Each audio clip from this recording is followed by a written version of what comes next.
Hello again. I'm really excited about this clip. I just got done writing this. It's time for me to talk a little bit about how I think the world works.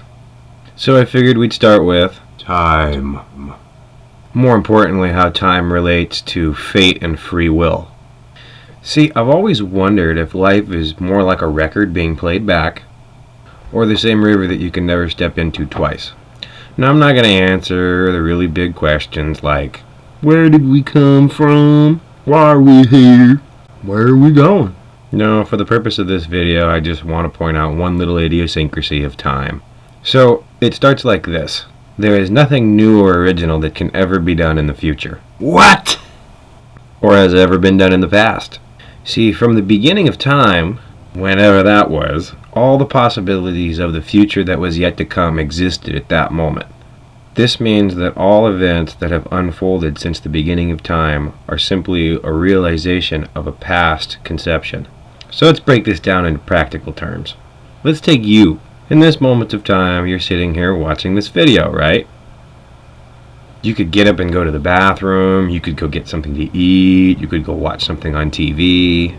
But no matter what you do, whatever action you take has already occurred at the beginning of time. You're simply actualizing it by putting the energy forth to make it happen. Every action at any moment is really just a diverse, elaborate, infinite spiderweb of possibilities. There's no way to get away from it. It's interesting because your existence is really the product of two dynamics functioning at the same time. There is fate in the sense that nothing new can ever really occur, but there's also free will in the sense that the path of your life hasn't been chosen until you do so. So really life is like riding down a river in a raft. It's always the same river no matter how many times you go down it. But each trip yields a unique experience. No matter how many times you go down the river, and no matter how many experiences you have, it's all been done before. It's only new to you.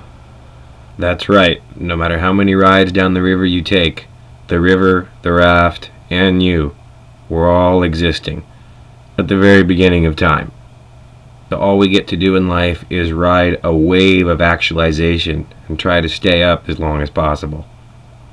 It's fascinating though because it works backwards too. See, everything had to be just right. The sun had to be just the right size and temperature. The earth had to be just the right size, rotation, and distance. Even the moon had to have an orbit and a size that makes it uniquely suited to oxygenating the ocean. Then, through the vast stretches of the history of life, through plankton and dinosaurs and giant furry creatures, all the way through the violent and as of yet still short reign of man on this planet, all those events had to line up in just such a way at just such a time so that you could be sitting here watching this video. It's really quite beautiful and simple that life is like the keys of a piano being played. Sometimes harmonious, sometimes dissonant, but the symphony that will become your eulogy is already finished. It was written a long time ago, at the beginning of time. But what caused the beginning of time? I'm not going to get into that on this video. But who knows, keep watching. I'll probably get to it eventually. So anyway, that was my little short lecture on a subject that I happen to hold dear to my heart. Take it easy, everybody.